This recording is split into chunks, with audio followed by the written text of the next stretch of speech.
The only animals challenge is still flawless, but it is the biggest roster of any PvZ2 challenge we have done so far. So let's see if these farther worlds get any more difficult for our spider and tiger, or are they just as easy? So we start back up the challenge in Lost City. I almost said Lost World for a second there. Day 7 of the Lost World is super simple and has regular Degler zombies along with the shovel zombie. Now the shovel zombie isn't affected by the blast spinner obviously since he's kind of like a catapult, and the grass tiger easily kills these guys when sometimes they are an annoying challenge for other levels. What I bet you would not really be surprised at is that the blast spinner shots don't bounce off of the umbrella lady. I guess the umbrella lady wouldn't be able to block a sticky ball of spider goo, but is it wrong for me to think she should be able to? I don't know why I'm acting like making it that way was a calculated move by EA.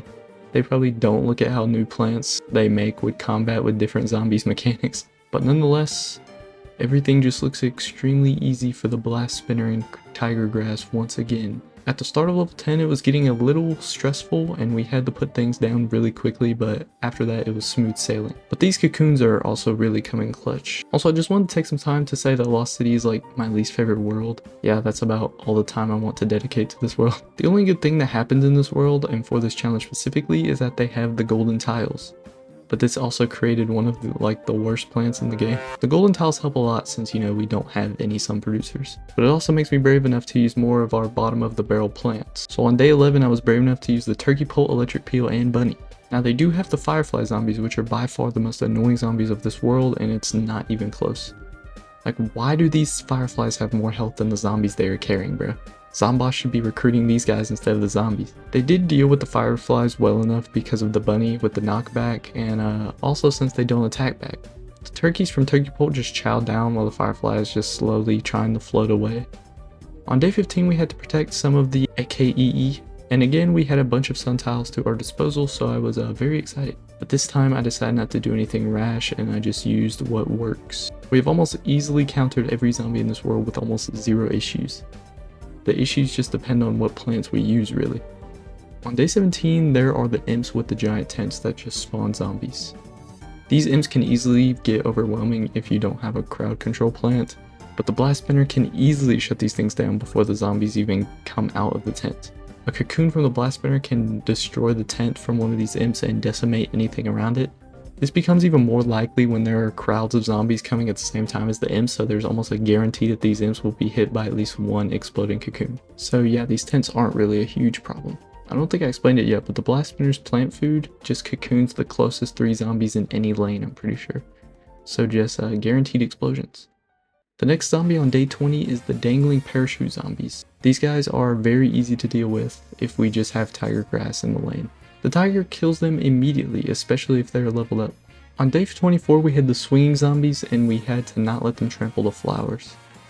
We got pretty lucky with our blast spinner cocooning the first 2 zombies very early. Then we had cold snapdragons to slow the swinging zombies down, so I had time to react, and so did our blast spinners. After putting down a whole wall of tiger grass, it was pretty straightforward from there. Day 27 was a rough start since they threw a bunch of zombies at us. We lost a few plants, but we made it through with the plant food and the exploding cocoons. I would talk about the old man who has the blue skull, but he didn't really do anything. Day 29 was also a bit overwhelming and the zombies got really close, but we ended up escaping that one also. Day 30 was mold colonies, making it where we had to place plants all the way at the front. And of course, swinging zombies are landing straight on top of my plants. This level was annoying and we had to do some last second plant foods, but when we got a whole column of tiger grass, it was basically GG.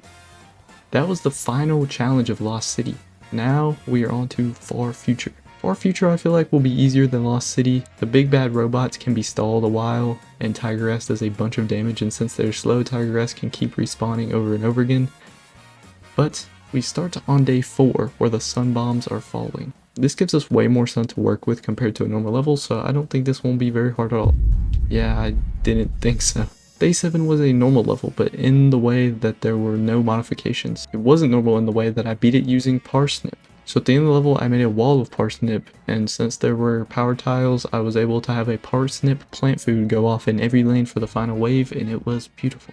On day 11 we had a plan your defense level. Since everything was going flawlessly, I decided to use a whole army of Guacodile. But of course, since Guacodile isn't the strongest plant, I snuck some blast spinners in there. We lost quite a few Guacodiles, but we ended up being able to use a Guacodile plant food in every lane for the final wave, and it didn't even take everything out. Day 12 had a Gargantuar, but I'm not gonna lie, he was very underwhelming. This level also threw us a massive bone, putting these power tiles in the back of the lawn and next to each other, so every time we used a Blast Spinner plant food, we got to use 2. It's still crazy to me that the plant food can cocoon a Gargantuar no matter what, as long as he's in front of the line, or just don't let bro into PvZ3. On day 15 we had to protect these 3 Citron. Usually we have some trial and error on this level, but we kind of just did what felt right and we got through it very easily. We of course started with some Blast Spinner, and thankfully they had the power tiles in the spot where the Blast Spinners can reach the whole lawn. We were about to get touched silly, but we used the plant food to take care of the zombies that were about to get by. After that, we just placed a Tiger Grass behind each Citron to take care of the Conehead robots and stall them so the Citron could charge up and easily take them out. After that, it was easy picking since we had a 2-for-1 deal on plant food every time we used it on the Blast Spinners. Then we went on to day 19, where it was another level where the sun bombs fall, which is also easy. This gives us a bunch of sun and we were able to get a whole column of Blast Spinner and Tiger Grass. And with that, and also because there were power tiles together, we were able to web everything, including the Gargantuars. I think this is genuinely the fastest I've seen Gargantuars die in like ever. The very next level we had to protect some Starfruit. The Emperor bots fell from the sky behind us. We had to waste the plant food to kill all of them, and then more came and took 2 of our lawnmowers. After that, thankfully we had a nice defense with the 2-for-1 plant food deal on the Blast Spinners again that took care of everything.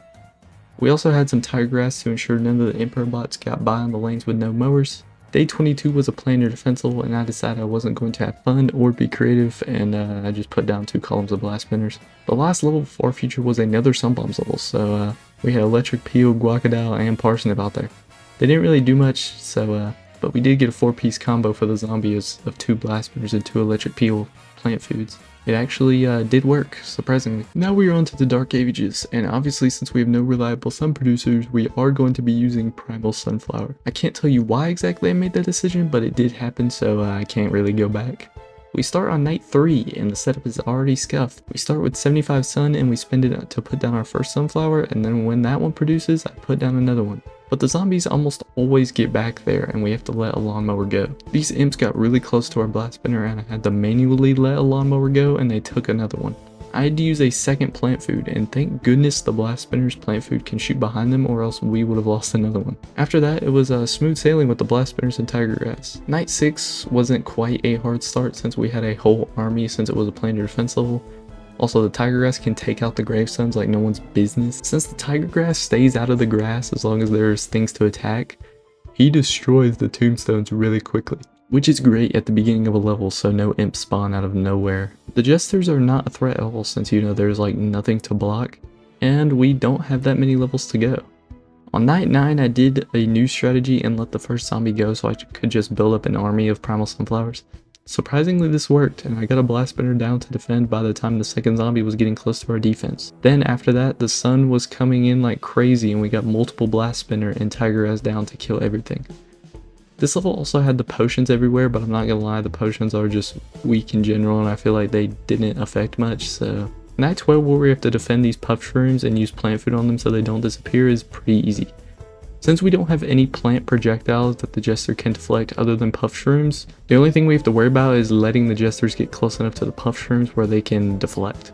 So we end up having a whole column and more of Tiger Grass before any Jesters show up. With the Jesters not having that much health and relying on their deflecting gimmick and the fact that Tiger Grass is really strong, they don't get past our Tiger Grass at all. Also, Tiger Grass has a long range of 4 tiles, so yeah, these zombies are done for. This level also had wizards though, but we had a lot of plant food, so I used the Blast Spinners to immediately cocoon the wizards that walked onto the lawn. And they walked onto the lawn alone because this was supposed to be their like epic reveal of their power or something, but they just got shut down immediately. I'm sorry, wizards. The next level on night 15 has night zombies and wizards again. If you couldn't have guessed already, just like the Zomboids challenge, we don't really get threatened by the high HP of the night zombies. Not only do the Blast Spinners cocoon them half the time, and they also get hit by cocoons on their way down the lawn, but they also get webbed up and Tiger Grass just go to town on them and take them out pretty quickly, honestly. We also have a bunch of plant food to take care of the wizards, and for the cherry on top, the Snake lilies are out there just in case the wizards take us over somehow, since the snake lily isn't affected by the wizards. Night 16 is a regular level, but it does have the last addition to the zombie army, which is the king zombie, which he just creates night zombies, which we said don't really do anything, so we just ignore him. The last level of the Dark Ages actually stumped me for quite a while. We had to protect these magnet shrooms that had to place some producers down like normal, but doing the usual method of getting a whole column and just letting a zombie get by doesn't work since 3 zombies come in each of the lanes that the magnet shrooms are in. But before that, I need to use the only plant food we got and use it on the blast spinner to take out some zombies. So we don't get enough sun to place anything else down.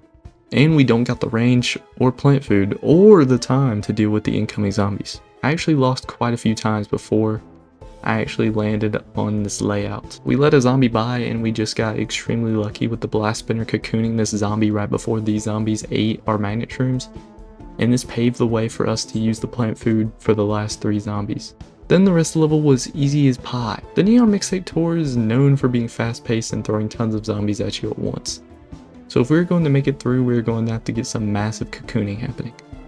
On day 4 we start off with blast spinners, and of course they deal with most things, but we do put down 2 cold snapdragons to slow everything down and some extra firepower. Day 5 we have to protect these beets and the walnuts. Now this level is usually pretty hard just because of the non-stop zombies, but we got some nice cocoons that took out groups of zombies, and the plants we were protecting weren't that far back, so we were just cocooning really early too.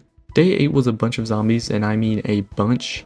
They gave us a bunch of plant food though, and with that means that there was a bunch of cocoons, which basically just destroyed everything. Day 13 was a planar defense level, and we had a bunch of sun to spend. So much in fact that I decided to use maybe. Didn't really do much, especially not 300 sun worth. So this level had the Mike zombies, but they also didn't do much since they got nowhere close to my plants because of the cocoons and the blast spinner. I'm just now realizing it's probably scary to be the zombies in this situation. Day 15 was very easy, and usually I have to let the punk zombies knock all of them back so they aren't so close to the front of the lawn so nothing eats them, or the mic swinging zombies immediately wipe them, but we didn't have to here. We got really good cocoon RNG and zombies were getting cocooned left and right, thankfully exploding all of the mic zombies before they got close. Some zombies blew up as soon as the fat beats attacked, so it made it look like they were doing a bunch of damage, but we all know they weren't. Day 18 was a rowdy one also, but we had a bunch of plant food and we got some good cocoons again. I'm sorry to think we aren't getting lucky, but the blast spinner is just that good. Day 21 was frustrating at the beginning since we couldn't let them trample the flowers and everything was fast paced. We actually got a lucky cocoon, but I decided to release the lawnmower too late. Even when we got past that part, the zombies that kicks the other zombies forward made everything 10 times worse. We ended up having to place the cold snapdragon at the beginning to stall the incoming waves and slow everything, and yeah, that's what got us through the beginning. This level was still nerve-wracking all the way through, but we ended up beating it. Every level we struggle on, it's just because we have to figure out the optimal early game setup, but once we get going we have like a 100% win rate so far. Day 24 was a planar defense level, so of course that was the easiest level in the whole world. Day 26 was protecting the cloning mushrooms, and it was easy since they pushed them all the way back and the zombies were getting hit by mushrooms, which do a pretty good amount of damage, and getting stalled by the blast spinner. Easiest time I've had with that level, honestly. Day 28 had the boombox zombies, and they were just a minor inconvenience I guess, but they just were getting exploded on by all the cocoons. Even when things were getting overwhelming with the arcade zombies, it only takes one cocoon to blow the Afro Bro and his whole arcade up, and it's actually insane. Day 30 we couldn't have over 15 plants, and thank goodness it wasn't losing plants because we would be actually cooked. The cocoons do count as a plant, but since they blow up, they aren't a real threat to the challenge. This was the last level of Neon Mixtape Tour and was supposed to be the big bad boss fight of the challenge, but I kind of just beat it with like 6 blast spinners. I feel like that should not be possible. Comment if you think we're gonna lose on Big Wave Beach like we usually do, or if we actually have a chance. I hope we do, or else they're gonna have to see what Guacadal looks like when he's angry.